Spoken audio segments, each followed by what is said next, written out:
دو انسانوں کو سب سے خوفناک عذاب ہونے والا ہے، دو انسانوں، ایک سود کھانے والا، ایک قتل کرنے والا، ایک سود کھانے والا، ایک ناحق قتل کرنے والا۔ یہ ہمارے نبی کی امت ہے، کسی نے بتایا، کسی نے محنت نہیں کی۔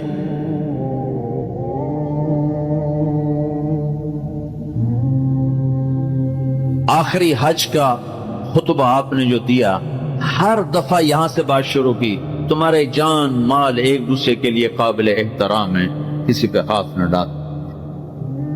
میرے نبی نے کبھی زبان سے کسی کو دکھ نہیں پہنچا، کبھی زبان سے کسی کا نام لے کر اس کو رسوا نہیں۔ زبان کی لگائی ہوئی آگ ہے جو آج سارے بھڑکتے ہوئے دیکھ کر۔ تو بھائیو، محبت سے رہنا سیکھو، معاف کرنا، درگزر کرنا سیکھو، اپنے اللہ کے سامنے جھکنا سیکھو۔ جب قومیں زوال کا شکار ہوتی ہیں، کہتی ہیں یہ فلاں کی سازش ہے، جیسے آج کل کہتے ہیں مسلمان، امریکہ کی سازش ہے، یہ سب یہودیوں کی سازش ہے۔ یہ کراچی کے بینکوں میں جو سود پہ پیسہ پڑا ہوا ہے، یہ امریکہ کی سازش ہے، یہودیوں کی سازش۔ جو رات کو شراب چلتی ہے اور مجرے ہوتے ہیں، یہ امریکہ کی سازش، یہ یہودیوں کی سازش۔ نوجوان اولاد ماں باپ کی نافرمان ہیں، یہ کسی دشمن کی سازش۔ میں ایک جگہ تھا تو ایک لڑکی اپنی ماں کو کہہ رہی تھی بکواس مت کرو، ماں کو کہہ رہی تھی بکواس مت کرو، تو اس کی ماں کے آنسو ایسے گر رہے تھے۔ یہ امریکہ کی سازش۔ اور میرے نبی نے سے پوچھا کہ یا رسول اللہ قیامت کب آئے گی؟ آپ نے فرمایا اللہ کو پتہ ہے کب آئے گی۔ کا کوئی نشانی کہ جب ماؤں کو ذلیل کیا جائے گا تو قیامت آئے گی۔ ہمارے زوال کے اسباب باہر سے نہیں ہیں، ہمارے اندر سے۔ کتنی بڑی لعنت ہے جھوٹ۔ آپ نے فرمایا جب کوئی جھوٹ بولتا ہے تو 3 میل تک اس کی بدبو سے فرشتے بھاگ جاتے، 3 میل تک فرشتے بھاگ جاتے۔ تو پھر پاکستان کا کون سا بازار ہے جس میں کوئی رحمت کا فرشتہ آئے گا؟ کہ ہر دکاندار جھوٹ بول رہا ہے، ہر بڑا چھوٹا تاجر جھوٹ بول رہا ہے، ہر سیاستدان جھوٹ بول رہا ہے۔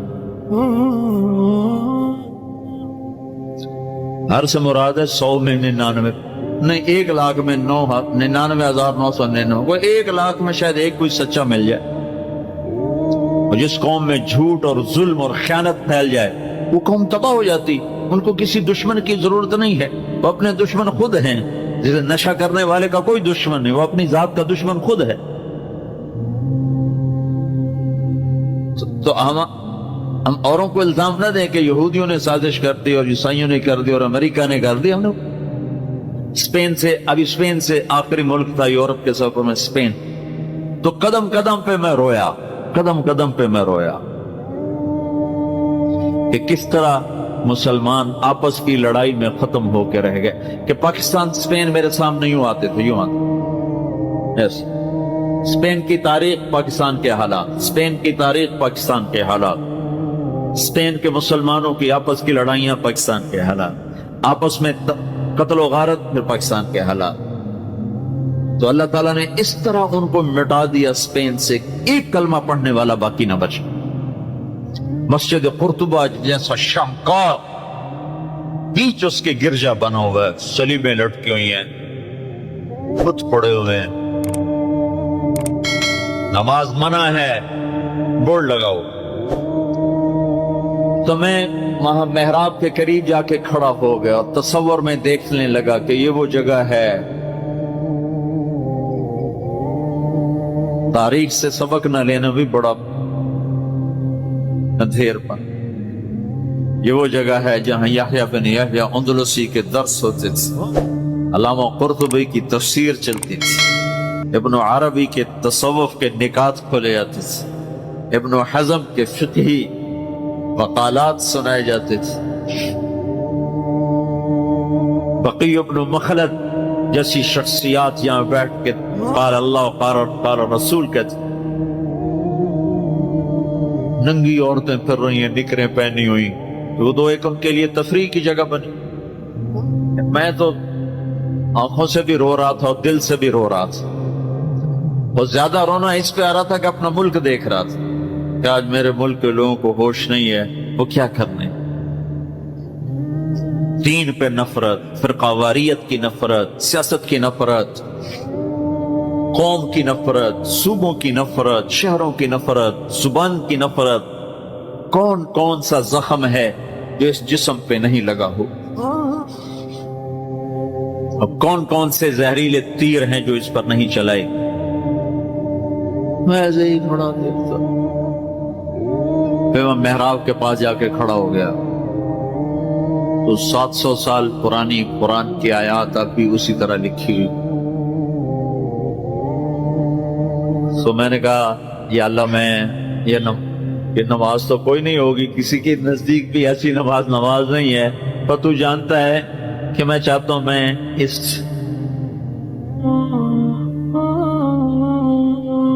ارے میرے بھائیو آپس کی نفرتیں مٹا دو اللہ کے واسطے. اپنی جان کے دشمن نہ بنو. معاف کرنا سیکھو، درگزر کرنا سیکھو، فرقہ واریت کی باتیں کرنا چھوڑو، تقریریں سننا چھوڑو. تاریخ میری کمزوری رہی ہے، میں بچپن سے تاریخ پڑھتا آ رہا ہوں. یہ تبلیغ میں لگنے سے پہلے ذوق تھا تاریخ پڑھنا. جب تبلیغ میں لگے تو مدرسے میں آ گئے تو اور پڑھنے کا لگ گیا. پھر کچھ اللہ تعالیٰ نے یاد اچھی دے دی تو جو چیز پڑھی وہ یاد رہے گی، وہ سارا تسلسل. اور میں تو ایسے بس ڈوبتا ابھرتا رہا کہ یا اللہ آج میں یہاں اس دھرتی پہ سجدہ نہیں کر سکتا جہاں 700 سال جن اینٹوں نے سجدے کے لمس محسوس کیے، جن اینٹوں نے تیرے لاکھوں کروڑوں پیاروں کے آنسو جذب کیے، جن در و دیوار نے تیرے ہزاروں محبوب لوگوں کے واز و ارشاد سنے، جن کونوں میں تجھے یاد کرنے والے ہزاروں لاکھوں کروڑوں انہیں روشن کرتے کرتے آج اسی زمین کے نیچے سوئے ہوئے ہیں. قرطبہ کے قبرستان پہ شہر بناؤ، نہ کسی بادشاہ کی قبر باقی اور نہ کسی بڑے کی نہ کسی چھوٹے کی. میں یہاں نماز پڑھتا ہوں، میری نماز قبول کر لے. میں نے اشاروں میں نماز پڑھی، اللہ اکبر، پھر ثنا، پھر سجدہ، پھر رکوع، پھر سجدہ. اللہ اتنا کو کیا ہے، رکوع سجدہ اتنا کر کے تاکہ کسی کو چونکہ جو داڑھی والا اندر آتا ہے نا تو اس کے پیچھے سیکورٹی لگ جاتی کہ کہیں کسی کونے میں چھپ کے نماز نہ پڑھ لے، تو ایک سیکورٹی والا ہمارے پیچھے کر رہا. چلو یا اللہ میں بھی ان میں ہو جاؤں جنہوں نے اس مسجد میں نماز پڑھی تھی. اور میرا پاکستان اس دور سے گزر رہا ہے، نہ عوام کو ہوش ہے نہ خواص کو ہوش کہ کیا ہو رہا ہے. شاید اللہ تعالیٰ کسی کی فریاد پر آنکھیں کھول دے کسی کی. تو بھائیو محبت سیکھو، درگزر سیکھو. حضرت تبلیغ سے خوبصورت محنت سارے دین کی محنتیں حق ہیں جس سے خیر پھیل رہی، جس سے لوگوں کو نفع پھیل رہا ہو. لیکن میرے بھائیو دنیا بھی پھری ہے، تاریخ بھی پڑی ہے، اور کچھ اللہ تعالیٰ نے موقع دیا بہت زیادہ سے مراد یہ نہیں کہ میں کوئی کتابوں کے انبار لگا دی. اپنی حیثیت کے مطابق میں آپ کو اندر کے یقین کے ساتھ کہتا ہوں کہ پہلے 300 سال کا تو کوئی مقابلہ نہیں. پہلے 300 سال کو چھوڑ کر ان 1100 سال میں تبلیغ جیسا کام کبھی نہیں ہو. میں تمہارے سامنے ہاتھ جوڑتا ہوں، تبلیغ میں وقت دو. اگر اپنے اللہ سے تعلق بنانا ہے، اگر لوگوں کو اللہ کی طرف پھیرنا ہے تو تبلیغ میں جاؤ. بہت بڑا مجمع آیا ہوا ہے، صرف ہر مہینے 3 دن کی نیت کر کہ ہر مہینے 3 دن لگانے ہیں. کرو گے نیت؟ کرتے ہو نیت؟ ہر مہینے 3 دن لگانے شروع کرو.